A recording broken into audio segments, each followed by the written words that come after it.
Hello everyone, welcome to Okul, India के सबसे affordable learning platform में आप सभी लोगों का एक बार फिर से बहुत बहुत स्वागत है। आइए अपने इस full course on environment by Shankar IAS Academy को हम लोग आगे बढ़ाएंगे, कंटिन्यू करेंगे। चैप्टर 8 में हम लोग हैं, जिसमें हम लोग एनवायरमेंटल इम्पैक्ट असेसमेंट यानी कि EIA के बारे में बात कर रहे हैं। और इसमें अभी तक हम लोग ये समझ चुके हैं कि EIA बेसिकली होता क्या है, इसका पर्पस क्या है। ठीक है, पूरा का पूरा जो प्रोसीजर है, या आप कहें कि EIA की जो साइकिल है उसके जितने भी सारे स्टेप्स हैं वो हम समझ चुके हैं। साथ ही साथ 2006 के जो अमेंडमेंट थे उसमें जो चीज़ें लाई गई थी उसके बारे में बात करी। 2020 में जो ड्राफ्ट नोटिफिकेशन आया है उसके बारे में हमने बात करी।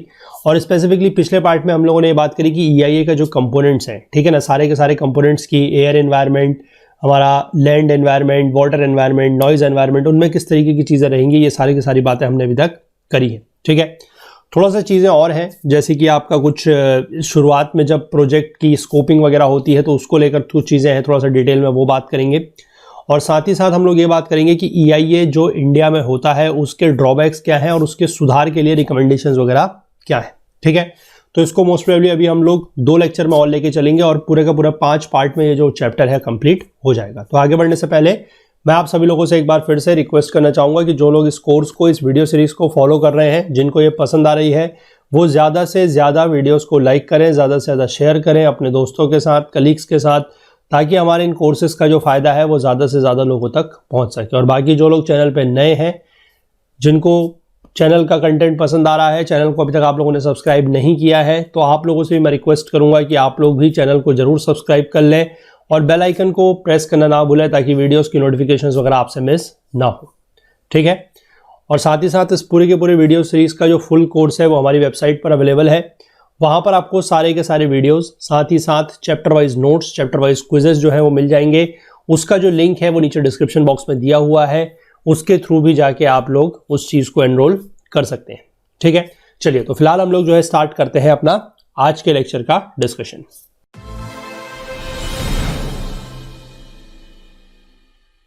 देखिए, सबसे पहले जो हम बात करेंगे वो है की elements in of N initial project description and scoping. ठीक है, यानी कि शुरुआत में जो प्रोजेक्ट का डिस्क्रिप्शन है और स्कोपिंग है उसके कुछ मुख्य बिंदुओं की बात करेंगे, की एलिमेंट्स की बात करेंगे।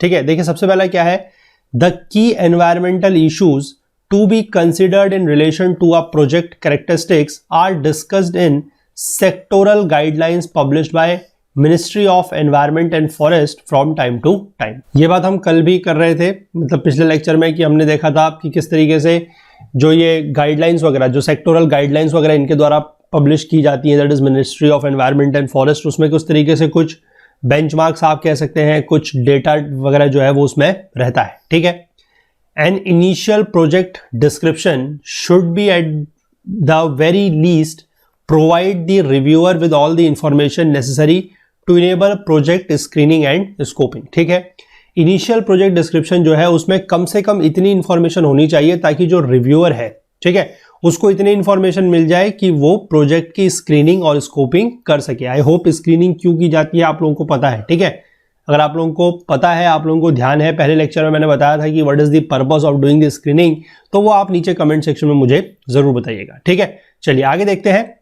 Specific information that must be covered by the IPD। IPD का मतलब है इनिशियल प्रोजेक्ट डिस्क्रिप्शन। ठीक है, इसमें क्या क्या चीजें होनी चाहिए, देखिए सबसे पहला है लोकेशन और current land use along with the contours and whether it conforms to the development plans proposed for that area. ठीक है, ये चीज है या नहीं है, ये उस IPD में इनिशियल प्रोजेक्ट डिस्क्रिप्शन में दी हुई होनी चाहिए। ठीक, अगला है details of proposed project activity including the project cost. ठीक है, कि प्रोजेक्ट एक्टिविटी क्या होगी। ठीक है, जो प्रपोज्ड प्रोजेक्ट है उसमें क्या क्या एक्टिविटीज होंगी, कितनी कॉस्ट वगैरह होगी, ये सब भी उसमें मेंशन होनी चाहिए।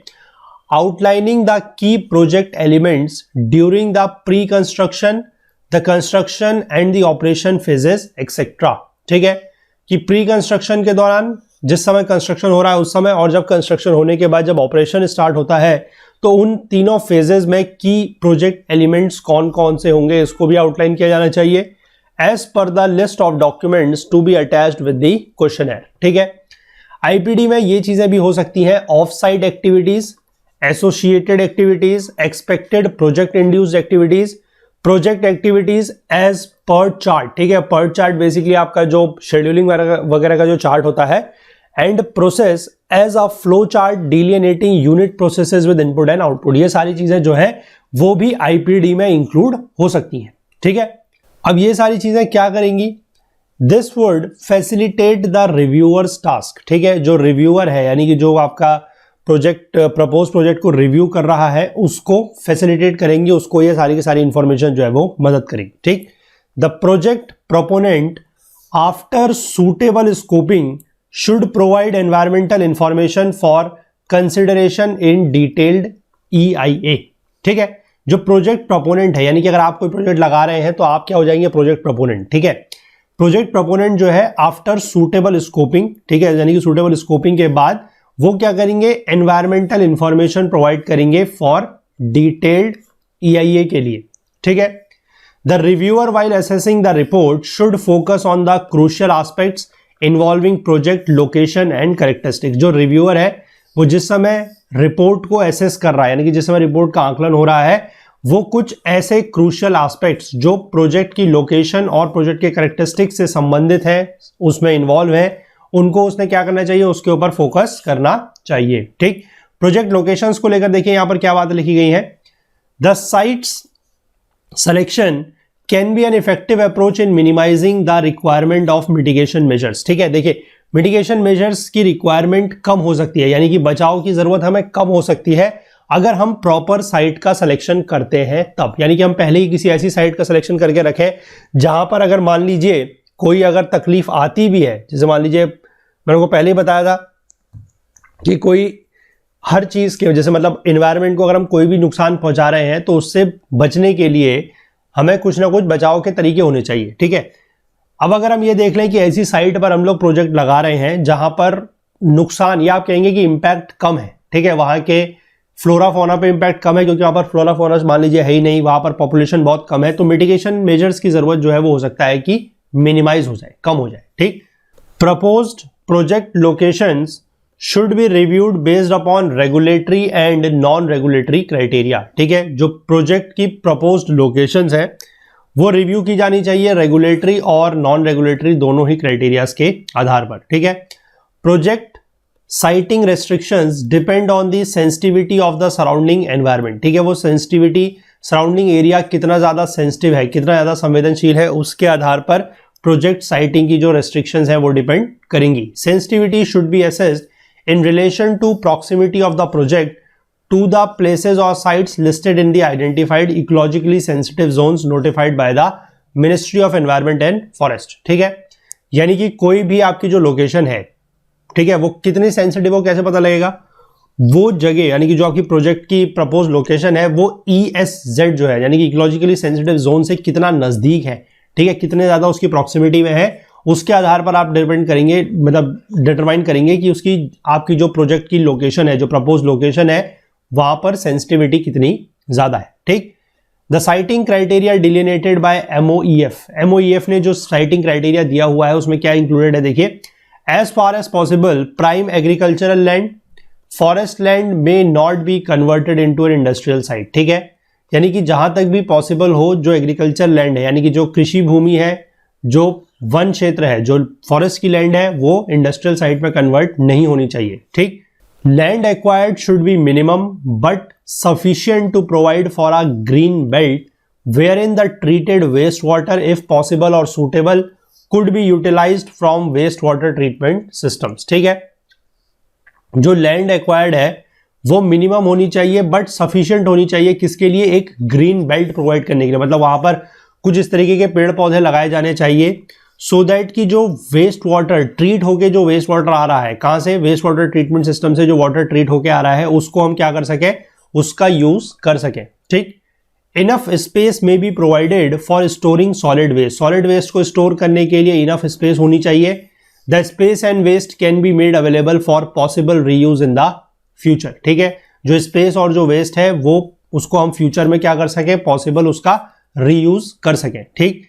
Layout and form of the project must conform to the landscape of the area without unduly affecting the scenic features of that place, ठीक है। किसी भी जगह का जो सीनिक फीचर्स है मतलब वहां की जो सीनरी वगैरह है वो क्या होनी चाहिए, वो ज्यादा चेंज नहीं होने चाहिए, और कोई भी जो प्रोजेक्ट है उसका लेआउट और उसका फॉर्म जो है वो उस एरिया के लैंडस्केप से कंफर्म होना चाहिए, मतलब उसी के हिसाब से होना चाहिए, या आप कहेंगे कि उसी के तरह होना चाहिए। ऐसा नहीं कि आप बिल्कुल ही उसका लैंडस्केप वहां पर चेंज कर दें, तो इस तरीके के प्रोजेक्ट जो है वो नहीं माने जाएंगे, ठीक है, उनको अप्रूवल वगैरह सच नहीं मिलेगा। इसके बाद अगला है associated township of the project if any to be created must provide for space for phytographic barrier between the project and the township and should take into consideration predominant wind direction। ठीक है, मतलब जो associated township का मतलब क्या है कि जैसे कोई इंडस्ट्री लगती है, उसमें होता है कि वहां के वर्कर्स वगैरह के लिए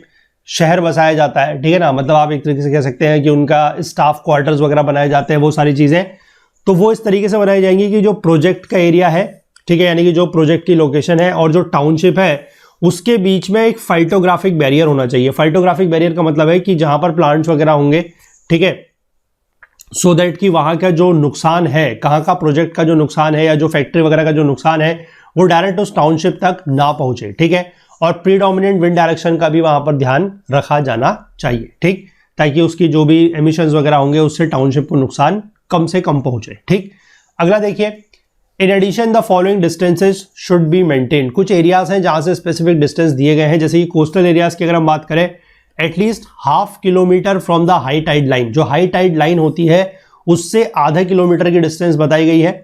specified activities as per CRZ notification, CRZ के बारे में हम लोगों ने पहले डिस्कशन किया हुआ है, 90-91 आर परमिटेड, ठीक है, यानी कि जहां पर हाई टाइड लाइन होगी वहां से आधे किलोमीटर की डिस्टेंस कम से कम होनी चाहिए, ठीक है।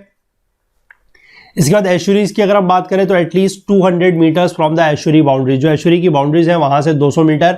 Flood plains of the riverine system, जो रिवर सिस्टम वगैरह के जो फ्लड प्लेन्स हैं, ठीक है, वहां से कितनी दूरी होनी चाहिए, एटलीस्ट 500 मीटर, यानी कि आधा किलोमीटर वहां से भी होनी चाहिए। ट्रांसपोर्ट और कम्युनिकेशन सिस्टम की अगर हम बात करते हैं तो हाईवेज और रेलवेज से एटलीस्ट 500 मीटर की दूरी। मेजर सेटलमेंट जहां की पॉपुलेशन 3 लाख है वहां से कम 25 kilometre from the projected growth boundary of the settlement, ठीक है, यानी कि जहां पर अगर हम किसी एरिया में मान के चलते हैं कि इतने एरिया में पूरा का पूरा जो सेटलमेंट है, 3 लाख की पॉपुलेशन है वो सेटल करेगी, वहां से कम 25 किलोमीटर की दूरी होनी चाहिए, ठीक है। ऐसा नहीं कि आपने शहर के बीचों बीच में जहां पर इतनी सारी पॉपुलेशन रह रही है वहां पर आप प्रोजेक्ट की लोकेशन छांट के लाएंगे तो आपके प्रोजेक्ट को अप्रूवल नहीं मिलेगा, ठीक है। इसके बाद in addition to the siting criteria listed above, the proposed project location should be reviewed in relation to the following salient issues। कुछ और भी यहाँ पर इश्यूज हैं, इनके हिसाब से भी जो है प्रोजेक्ट की लोकेशन को रिव्यू किया जाना चाहिए। देखिए, सबसे पहला है ambient air, water and noise quality standards. ये तो बातें हम लगभग पहले कर चुके हैं। क्रिटिकली पॉल्यूटेड एरियाज कौन से हैं, नेचुरल डिजास्टर प्रोन एरियाज कौन से। अब ऑब्वियस ही बात है, जहां पर नेचुरल डिजास्टर वगैरह ज्यादा होंगे वहां पर आप प्रोजेक्ट नहीं लगाएंगे, ठीक है। इकोलॉजिकली सेंसिटिव जोन एरियाज में नहीं लगाएंगे। Availability of water and other critical infrastructures like electricity, roads with adequate width and capacity, ठीक, ये सारी चीजें भी जो है लोकेशन को डिटरमाइन करते समय ध्यान में रखनी चाहिए, ठीक है। इसके बाद अगर हम बात कर लेते हैं प्रोसीजर फॉर पब्लिक हियरिंग। अब पब्लिक हियरिंग को लेकर कुछ प्रोसीजर यहां पर दिया हुआ है, थोड़ा सा डिटेल में देखते हैं।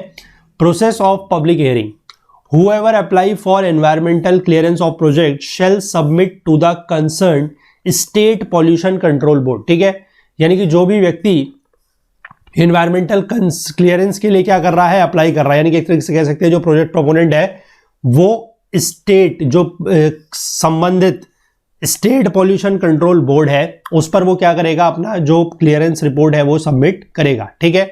इसके बाद जो स्टेट पॉल्यूशन कंट्रोल बोर्ड है shall cause a notice for environmental public hearing which shall be published in at least 2 newspapers widely circulated in the region around the project, one of which shall be in the vernacular language of the locality concerned, ठीक है। अब यहां पर एक important point जो आप लोगों को ध्यान रखना चाहिए, आप लोगों के एग्जाम पॉइंट ऑफ व्यू से इंपॉर्टेंट भी है कि ये पब्लिक हियरिंग कौन करवाता है, ठीक है ना। पब्लिक हियरिंग देखिए यहां पर साफ साफ लिखा हुआ है कि पब्लिक हियरिंग का जो नोटिस है वो स्टेट पॉल्यूशन कंट्रोल बोर्ड जो है वो नोटिस उसका जारी करवाता है, ठीक है।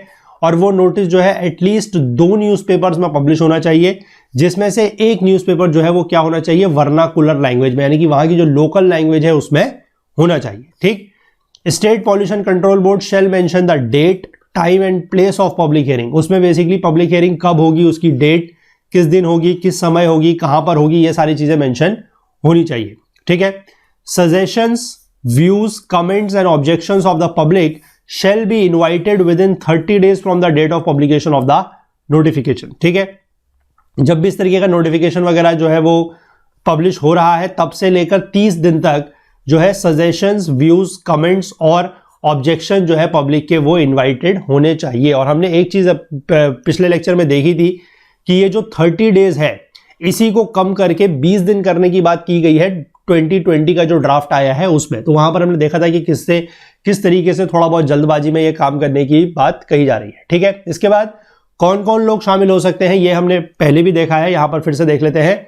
All persons including the bona fide residents, यानी कि जो वहां के बोनाफाइड रेसिडेंट है उस एरिया के, जो एनवायरमेंटल ग्रुप्स जो उस एरिया में एक्टिव है, others located at the project site और sites of displacement likely to be affected can participate in the public hearing. तो पब्लिक हियरिंग में कौन कौन लोग शामिल हो सकते हैं वो यहां पर दिया गया है।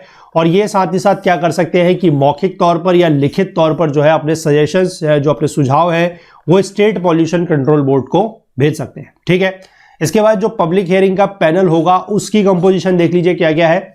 The composition of the public hearing panel में कंसिस्ट ऑफ द फॉलोइंग, नेमली सबसे पहला है representative of the state pollution control board, क्योंकि ये तो करवा ही रही है एक तरीके से आप कह सकते हैं पब्लिक हियरिंग, तो ये तो रहेंगे इनके रिप्रेजेंटेटिव। डिस्ट्रिक्ट कलेक्टर या उसके कोई नॉमिनी रहेंगे। Representative of the state government dealing with the subject, ठीक है, स्टेट गवर्नमेंट के जो भी रिप्रेजेंटेटिव जो सब्जेक्ट से डील कर रहे हैं उनके रिप्रेजेंटेटिव रहेंगे। Representative of department of the state government dealing with the environment, ठीक है, यानी कि स्टेट गवर्नमेंट के, यानी कि जो राज्य सरकार है उसका जो विभाग जो एनवायरमेंट से डील कर रहा है उसके भी प्रतिनिधि वहां पर रहेंगे, रिप्रेजेंटेटिव रहेंगे। Not more than 3 representatives of the local bodies such as municipalities और पंचायत, ठीक है, म्युनिसिपैलिटीज और पंचायत जो लोकल बॉडीज होती है उनके रिप्रेजेंटेटिव भी रहेंगे, लेकिन कितने, नॉट मोर देन 3, 3 से ज्यादा नहीं होने चाहिए। ठीक। इसके बाद not more than 3 senior citizens of the area nominated by the district collector, ठीक है, सीनियर सिटीजन्स को बेसिकली उस एरिया के सीनियर सिटीजन्स को भी वहां पर रखा जाएगा, लेकिन नॉट मोर देन 3। और ये क्यों रखा जा रहा है, एक तरीके से आप समझ सकते हैं कि सीनियर सिटीजन्स को उस एरिया के बारे में, उस जगह की क्या क्या प्रॉब्लम्स हैं, ये सारा थोड़ा सा एक्सपीरियंस होगा, तो एक्सपीरियंस के बेस पे बेसिकली सीनियर सिटीजन्स को यहाँ पर रखा जा रहा है। लेकिन ये सीनियर सिटीजन्स कोई भी नहीं हो सकते, as nominated by the district collector ये वही रहेंगे। ठीक है। तो आई होप कि यहां तक की जो चीजें हैं वो बिल्कुल आपको अच्छे से समझ में आ गई होंगी। अब हम क्या देखते हैं यहाँ पर, अगला जो है environmental impact assessment in the Indian system, जो इसके ड्रॉबैक्स और रिकमेंडेशंस है उसके बारे में हम लोग बात स्टार्ट करेंगे। थोड़ा सा लंबा ये पार्ट है तो इसलिए इसमें हम लोग जो ड्रॉबैक्स वाला पार्ट है उसको आज देखेंगे, जो रिकमेंडेशंस वाला पार्ट है उसको अगले पार्ट में लेके हम चैप्टर कंप्लीट कर लेंगे। ठीक है। तो सबसे पहले ड्रॉबैक्स की हम बात करते हैं। तो there are several projects with significant environmental impacts that are exempted from the notification either because they are not listed in the schedule 1 और their investments are less than what is provided for in the notification. ठीक है। यानी कि इसका सबसे बड़ा जो drawback है वो ये है कि कुछ ऐसे प्रोजेक्ट्स हैं जिनका एनवायरनमेंट के ऊपर इंपैक्ट तो सिग्निफिकेंट है, ठीक है, लेकिन फिर भी उनको इस नोटिफिकेशन से जो है एग्जम्प्ट किया जाता है, अलग रखा जाता है। क्यों? क्योंकि या तो वो शेड्यूल 1 में नहीं है। शेड्यूल 1 कौन सा है, आपको अगर ध्यान हो, मैंने आपको पहले लेक्चर में दिखाया था, कुछ 26-27 एक्टिविटीज ऐसी थी, कुछ ऐसे प्रोजेक्ट्स थे जिनके लिए क्लियरेंस जरूरत थी, इन्वायरमेंटल क्लियरेंस जो है वो मैंडेटरी थी। ठीक है ना। अब उसमें से अगर कोई वहां पर नहीं है तो हो सकता है कि उसके लिए उस एक्टिविटी का या उस प्रोजेक्ट का क्या हो, सिग्निफिकेंट एनवायरमेंटल इंपैक्ट हो, लेकिन वो उसके लिए क्लियरेंस की जरूरत क्यों नहीं पड़ेगी, क्योंकि वो शेड्यूल 1 के एक्टिविटीज में नहीं शामिल है। ठीक। या फिर दूसरा हो सकता है कि नोटिफिकेशन में एक अमाउंट दी गई है, एक इन्वेस्टमेंट दिया गया है कि इतने से ज्यादा का अगर प्रोजेक्ट होगा तो उसका EIA करना जरूरी है, क्लियरेंस जरूरी है, तो उससे अगर कम इन्वेस्टमेंट होगा तब भी नहीं होगा उसमें। ठीक है। अगला है composition of expert committees and standards. It is being found that the team formed for conducting EIA studies is lacking the expertise in various fields such as environmentalists, wildlife experts, anthropologists and social scientists to study the social impact of the project. यानी कि जो भी लोग basically EIA studies कर रहे हैं वो अपने क्षेत्र में उतने ज्यादा क्या है, एक्सपर्टीज नहीं है। जैसे कि उसमें एनवायरमेंटलिस्ट होने चाहिए, वाइल्ड लाइफ एक्सपर्ट होने चाहिए, एंथ्रोपोलॉजिस्ट होने चाहिए, सोशल साइंटिस्ट होने चाहिए, तो ऐसा जनरली उसमें नहीं होता। जो EIA की कमेटी वगैरह होती है उसमें इतने सारे जो लोग हैं अलग अलग फील्ड से नहीं होते। ठीक है। There is a lack of exhaustive ecological and socio economic indicators for impact assessment. ठीक है। उसमें जो इकोलॉजिकल और सोशियो इकोनॉमिक इंडिकेटर्स हैं वो एग्जॉस्टिव तरीके से नहीं है, उनकी कमी है, इसलिए क्या है कि इम्पैक्ट का प्रॉपर तरीके से या सही तरीके से जो है असेसमेंट नहीं हो पाता। इसके बाद पब्लिक हियरिंग की बात करें, public comments are not taken into account at the early stage which often leads to conflict at the later stage of the project clearance. जो पब्लिक कमेंट्स है वो शुरुआती स्टेज में नहीं लिए जाते, ठीक है, अर्ली स्टेज में कंसिडर नहीं किए जाते हैं, और बाद में फिर क्या हो सकता है, जिस समय प्रोजेक्ट क्लियरेंस की बात है उस समय लेटर स्टेज में कन्फ्लिक्ट वगैरह जो है वहां पर आ सकता है। A number of projects with significant environmental and social impacts have been excluded from the mandatory public hearing processes, ठीक है, और कुछ ऐसे प्रोजेक्ट्स हैं जिनका एनवायरमेंटल और सोशल इम्पैक्ट्स काफी ज्यादा है, ठीक है, उनको जो है मैंडेटरी पब्लिक हियरिंग प्रोसेस से क्या किया रखा है, बाहर रखा हुआ है, ठीक है ना। तो उस केस में भी क्या होता है कि पब्लिक हियरिंग होगी नहीं तो फिर बाद में कन्फ्लिक्ट वगैरह जो है वो हो सकता है। The documents which the public are entitled to are seldom available on time, ठीक है, यानी कि पब्लिक के पास जो भी डॉक्यूमेंट होने चाहिए, अब पब्लिक किसी भी चीज को लेकर कैसे बताएगी कि क्या इससे नुकसान हो सकता है, उनके जो भी कमेंट वगैरह है, सजेशन है, वो कैसे देंगे जब तक उनके पास प्रॉपर डॉक्यूमेंटेशन नहीं पहुंचेगा, ठीक है। तो कभी कभी ऐसा भी होता है कि उनके पास टाइम पर जो है वो डॉक्यूमेंट पहुंच ही नहीं पाते, और वो 1 महीने का समय दिया गया है 2020 में, तो उसको और भी 20 दिन कर दिया जा रहा है, तो तब तक उसके बाद डॉक्यूमेंट अगर पहुंचेगा ही नहीं तो वो एक तरीके से अपने आप ही पब्लिक हियरिंग को बाईपास कर देगी, ठीक है ना। अगला है the data collectors do not pay respect to the indigenous knowledge of local people. जो डाटा कलेक्ट करने वाले लोग होते हैं वो जो इंडिजीनियस नॉलेज होती है, मतलब जो लोकल लोगों की जो इंडिजीनियस नॉलेज होती है उस पर वो ध्यान नहीं देते, ठीक। इसके बाद क्वालिटी की अगर हम बात करें तो one of the biggest concerns with the environmental clearance process is related to the quality of EIA report that are being carried out, ठीक है। EIA रिपोर्ट की जो क्वालिटी है उसको लेकर भी यहाँ पर सवाल है। The reports are generally incomplete and provided with false data. जो रिपोर्ट्स हैं वो जनरली कैसी रहती है, इनकम्प्लीट रहती है, और उसमें डेटा जो है वो भी थोड़ा बहुत कभी कभी ऐसा होता है कि फॉल्स डेटा जो है वो दे के ये पूरी की पूरी प्रोसेस जो है उसको बाईपास करने की कोशिश की जाती है। EIA reports ignore several aspects while carrying out assessments and significant information is found to be omitted, ठीक है। EIA की जो रिपोर्ट्स है उसमें कभी कभी ऐसा होता है कि कुछ ऐसे एस्पेक्ट्स जो असेसमेंट के दौरान जिनकी जरूरत होनी चाहिए, ठीक है, उसको क्या कर दिया जाता है, इग्नोर कर दिया जाता है, और कुछ सिग्निफिकेंट इन्फॉर्मेशन यानी कि कुछ ऐसी महत्वपूर्ण इन्फॉर्मेशन जो है कभी कभी उसमें देखा जाता है कि वो उसमें है ही नहीं, ओमिटेड है, ठीक है। Many EIA reports are based on single season data and are not adequate to determine whether environmental clearance should be granted. All this makes the entire exercise contrary to its very intent. हमने पिछले lecture में देखा था कि single season data basically जो हमारा rapid EIA होता है उस केस में लिया जाता है, ठीक है ना, रैपिड EIA के केस में। अब कभी कभी ऐसा होता है कि बहुत सारे केसेस में पहले रैपिड EIA किया जाता है, अब वो रैपिड EIA के बाद आपको ये पता लगेगा ही नहीं कि एनवायरमेंटल क्लियरेंस देना जरूरी है या नहीं है, या दिया जा सकता है या नहीं दिया जा सकता है, ठीक है। तो इससे क्या होगा कि बेसिकली जो पूरी की पूरी एक्सरसाइज है ये अपने इंटेंट के कॉन्ट्ररी हो जाती है, क्योंकि EIA की प्रोसेस क्यों बनाई गई है, उसका इंटेंट क्या है, ठीक है, उसके पीछे मकसद ये है कि एनवायरनमेंट को नुकसान वगैरह नहीं पहुंचना चाहिए। अब आपने एक सीजन का डेटा निकाल के आपने बता दिया कि ठीक है हाँ इस सीजन में नुकसान नहीं पहुंच रहा, क्या पता अगले सीजन में पहुंचता है या नहीं पहुंचता है, depending upon the type of activity, ठीक है। तो उससे भी ये चीजें जो है थोड़ा सा प्रॉब्लम क्रिएट करती हैं। आगे देखिए, as things stand today it is the responsibility of the project proponent to commission the preparation of the EIA for its project, ठीक है। आज की डेट में क्या है कि जो प्रोजेक्ट प्रपोनेंट है उसकी ये जिम्मेदारी है, उसकी ये रिस्पॉन्सिबिलिटी है कि वो अपने प्रोजेक्ट के लिए EIA बनवाए, ठीक है। प्रिपरेशन ऑफ द EIA जो है वो अपने प्रोजेक्ट के लिए खुद बनवाए। The EIA is actually funded by an agency और individual whose primary interest is to procure clearance for the project proposed, ठीक है।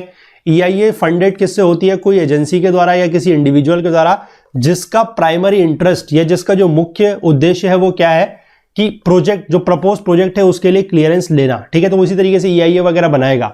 There is little chance that the final assessment presented is unbiased even if the consultant may provide an unbiased assessment that is critical of the proposed project, ठीक है। यानी कि बहुत कम chances हैं कि जो फाइनल असेसमेंट प्रेजेंट किया जा रहा है वो अनबायस्ड हो, ठीक है। अगर मान लीजिए कोई कंसल्टेंट है भी ऐसा जो अनबायस्ड असेसमेंट प्रोवाइड करता है, लेकिन जो फाइनल असेसमेंट होगा वो अनबायस्ड होगा, ऐसी चांसेस बहुत ही कम है, ठीक है। कभी कभी ऐसा भी देखा जाता है that a consultancy which is working in the project area has no specialisation in the concern subject, ठीक है। यानी कि जो कंसल्टेंसी काम कर रही है किसी प्रोजेक्ट पर उसका संबंधित सब्जेक्ट के ऊपर कोई भी एक्सपर्टाइज या स्पेशलाइजेशन नहीं है। जैसे एग्जांपल के तौर पे दिया गया है कि for the preparation of the EIA report of the proposed oil exploration in the coast of Odisha by the Reliance group has been given to the life science department of Berhampur University which has no expertise on the study of turtles and its life cycle। ठीक है, कि उड़ीसा के coast में oil exploration को लेकर जो Reliance group के द्वारा ऑयल एक्सप्लोरेशन किया जाना चाहिए था उसको लेकर जो प्रपोज्ड प्रोजेक्ट था उसकी EIA रिपोर्ट बनाने का काम जो है वहां के बरहमपुर यूनिवर्सिटी के जो डिपार्टमेंट लाइफ साइंस डिपार्टमेंट था बरहमपुर यूनिवर्सिटी का, उसको ये काम सौंप दिया गया। ठीक है, अब वो वहां उड़ीसा कोस्ट के जो टर्टल्स वगैरह है जो उसकी लाइफ साइकिल है उसके बारे में उनका पढ़ने का कोई एक्सपर्टीज था ही नहीं। ठीक है, तो बेसिकली आप समझ सकते हैं कि कंसर्न सब्जेक्ट में स्पेशलाइजेशन ना होने की वजह से भी वो पूरी की पूरी प्रोसेस को क्या करेंगे, थोड़ा बहुत इधर उधर से डेटा उठाएंगे, मैनिपुलेट करेंगे और उसको करवा देंगे कि हाँ ठीक है चलिए आपका जो प्रोजेक्ट है वो पास करवा दिया जाएगा किसी भी तरीके से। ठीक, the EIA document in itself is so bulky and technical which makes it very difficult to decipher so as to aid in the decision making process. जो EIA का डॉक्यूमेंट होता है वो अपने आप में काफी बल्की है और काफी ज्यादा टेक्निकल भी है। ठीक है, और उससे क्या है कि उसको डेसिफर करना यानी कि उसको पूरी तरीके से समझना जो है वो मुश्किल है, और फिर जब चीजें समझ में ही नहीं आएंगी तो डिसीजन मेकिंग प्रोसेस में वो किस तरीके से मदद करेगा ये तो आप भी समझ सकते हैं। ठीक है, अगला है there are so many cases of fraudulent EIA studies where erroneous data has been used, some facts used for 2 totally different places etcetera. This is due to the lack of centralised baseline data bank where such data can be cross check. ठीक है, यानी कि बहुत सारे इस तरीके के जो EIA स्टडीज हुई है वो फ्रॉडुलेंट हुई है, यानी कि फ्रॉड हुआ है उनमें। ठीक है, गड़बड़ भी पाई गई है, इरेनियस डेटा यानी कि गलत डेटा का यूज किया गया है, सेम फैक्ट्स को जो है 2 टोटली डिफरेंट अलग अलग जगह के लिए यूज किया गया है सेम डेटा को। अब ऑब्वियस सी बात है आपने 2 जगह के लिए अगर अलग अलग डेटा यूज किया है तो कहीं ना कहीं पर तो गड़बड़ होगी। ठीक है, अब उस डेटा को चेक कैसे करेंगे, हमारे पास कोई centralise data baseline data bank तो है नहीं, तो इसलिए उसको क्रॉस चेक कर पाना इतना आसान नहीं है। ठीक है, जो EIA कंसल्टेंट्स होते हैं उनका कोई एक्रेडिटेशन नहीं है, therefore any such consultant with a track record of fraudulent cases can not be held liable for discrepancies. इसलिए अगर किसी भी कंसल्टेंट ने कोई फ्रॉड केस किया हुआ है, कोई उसका फ्रॉड केस का कोई ट्रैक रिकॉर्ड है, तो उसको जो है डिस्क्रिपेंसीज के लिए यानी गड़बड़ियों के लिए लायबल ठहराया नहीं जा सकता। क्यों? क्योंकि उनका कोई एक्रेडिटेशन तो है ही नहीं। It is hard to imagine any consultant after being paid lakhs of rupees preparing a report for the project proponent indicating that the project is not viable। Obvious सी बात है, जो भी प्रोजेक्ट प्रोपोनेंट है वो ये चाहेगा कि अगर मैं कोई प्रोजेक्ट लगाना चाह रहा हूं तो ये इन्वायरमेंटल क्लियरेंस लेना तो उसके लिए एक तरीके से क्या है, एक जस्ट फॉर्मेलिटी है। ठीक है, अब वो जिस भी कंसल्टेंट को हायर करके रखेगा कि भैया आपने एक EIA रिपोर्ट बनानी है, मुझे ये प्रोजेक्ट की क्लियरेंस चाहिए, अब वो क्या करेगा, जो कंसल्टेंट है वो बहुत सारा पैसा लेगा अपने प्रोजेक्ट प्रोपोनेंट से। ठीक है, ऑब्वियस सी बात है। अब उसके बाद कोई भी कंसल्टेंट जो है वो ऐसी कोई रिपोर्ट तो नहीं बनाएगा जिससे वो ये दिखा देगा कि ठीक है आपका जो प्रोजेक्ट है वो वाइबल नहीं है, वो क्लियरेंस नहीं पास होगा, तो फिर तो उसी के ऊपर डंडे पड़ेंगे। ठीक, तो ऑब्वियस सी बात है वो थोड़ा बहुत डेटा को मैनिपुलेट कर घुरा के कुछ भी करके उसको ये चाहिए कि जो प्रोजेक्ट प्रोपोनेंट है जिसने मुझे लाखों रुपए पैसा दिया हुआ है उसका प्रोजेक्ट जो है वो बन जाए। मतलब आप समझ सकते हैं कि पूरी की पूरी जो प्रोसेस है उसका जो इंटेंट था वो उसके अगेंस्ट ही काम यहां पर होता हुआ दिख रहा है। ठीक है, इन nearly every case the consultants try to interpret and tailor the information, looking for ways and means to provide their clients with a report that gives their money's worth। ठीक है, तो लगभग हर केस में ये देखा जाता है कि जो कंसल्टेंट्स हैं वो डेटा को इंटरप्रेट करते हैं, टेलर करते हैं मतलब किसी भी तरीके से जोड़ तोड़ के, जैसे टेलर कपड़े को जोड़ के आपका कुछ भी मतलब बना देता है ड्रेस वगैरह, उसी तरीके से ये जोड़ तोड़ के चीजें करते हैं। और जो उनके क्लाइंट वगैरह मतलब जो प्रोजेक्ट प्रोपोनेंट है उनको अपने पैसे की कीमत मिल जाए उसके तरीके से काम करते हैं। ठीक है, इसके बाद monitoring compliance and institutional arrangements often and more so far strategic industries such as nuclear energy projects the EMPs are kept confidential for political and administrative reasons. यानी कि अगर कभी न्यूक्लियर एनर्जी का कोई प्रोजेक्ट है तो उससे संबंधित जो भी इंफॉर्मेशन रहेगी उसको पॉलिटिकल और एडमिनिस्ट्रेटिव कारणों से क्या रखा जाता है, कॉन्फिडेंशियल रखा जाता है। Details regarding the effectiveness and implementation of mitigation measures are often not provided. ठीक है, कि प्रोजेक्ट कितना ज्यादा जो है उसके इफेक्टिवनेस क्या होगी। ठीक है, मतलब effectiveness and implementation of the mitigation measures की बचाव के जो भी तरीके हैं, जो मेजर्स हैं, उनकी इफेक्टिवनेस और उनकी इंप्लीमेंटेशन क्या होगी उसके संबंधित डिटेल जो है वो प्रोवाइड नहीं की जाती है। Emergency preparedness plans are not discussed in sufficient details and the information is not disseminated to the community। जो इमरजेंसी प्रिपेयर्डनेस प्लान्स हैं, ठीक है, यानी कि आपातकाल के समय पे क्या करेंगे, इमरजेंसी के समय पे किस तरीके से उसके प्रिपेयर्डनेस प्लान्स हैं वो सफिशिएंट डिटेल्स में डिस्कस नहीं किए जाते हैं, और जो इन्फॉर्मेशन है वो जो लोकल कम्युनिटीज़ वगैरह है उनको भी वो इन्फॉर्मेशन उन तक पूरी तरीके से नहीं पहुंचा जाती है। तो ये सारी के सारे जो है इसके ड्रॉबैक्स है, ये ड्रॉबैक्स आप लोग थोड़ा बहुत जो है याद रख सकते हैं, ध्यान रख सकते हैं, ठीक है। इसके बाद इसके सुधार को लेकर कुछ रिकमेंडेशंस हैं, उसको हम लोग जो है अगले पार्ट में अपना डिस्कस करेंगे, ठीक है। तो अगले पार्ट में ये जो चैप्टर है हमारा EIA का वो कंप्लीट हो जाएगा, ठीक है। चलिए, तो कंटेंट रिलेटेड अगर आपको कोई भी डाउट होता है तो आप हमारा टेलीग्राम का जो ग्रुप है that is Okul GS UPSC discussion forum, इसको ज्वाइन कर सकते हैं। इसका लिंक आपको नीचे डिस्क्रिप्शन बॉक्स में मिल जाएगा, या फिर आप इसको टेलीग्राम में सर्च करके भी ज्वाइन कर सकते हैं। इस पूरे के पूरे वीडियो सीरीज का जो फुल कोर्स है वो हमारी वेबसाइट पर अवेलेबल है, वहाँ पर आपको सारे के सारे वीडियो साथ ही साथ chapter wise notes, chapter wise quizzes मिल जाएंगे, सो दैट कि आप लोग अपनी जो पूरी की पूरी सब्जेक्ट की तैयारी है वो हमारे साथ, हमारे प्लेटफॉर्म के साथ कर सकें। तो उसका लिंक भी आपको नीचे डिस्क्रिप्शन बॉक्स में मिल जाएगा, वहाँ से जाके आप कोर्स को एनरोल कर सकते हैं। कोर्स को एक्सेस करने में हमारी वेबसाइट के थ्रू या कोर्स को परचेस करने में अगर आपको कोई भी क्वेरी आती है, कोई भी टेक्निकल क्वेरी आप फेस करते हैं, तो आप हमसे व्हाट्सएप के थ्रू इस नंबर पर या फिर हमारी जो ईमेल आईडी है दैट इज support@okul.co उस पर भी हमसे बात कर सकते हैं, अपने जो भी डाउट्स वगैरह हैं वो क्लियर कर सकते हैं। या फिर आप हमसे ज़्यादा जुड़ने के लिए हमें फेसबुक पे, इंस्टाग्राम पे, लिंक्डइन पे और ट्विटर पर भी फॉलो कर सकते हैं, ठीक है। तो मिलेंगे अगले लेक्चर में, तब तक के लिए अपना बहुत बहुत ध्यान रखिएगा। Please do take care of yourself. Thank you, have a nice day, bye bye, जय हिंद।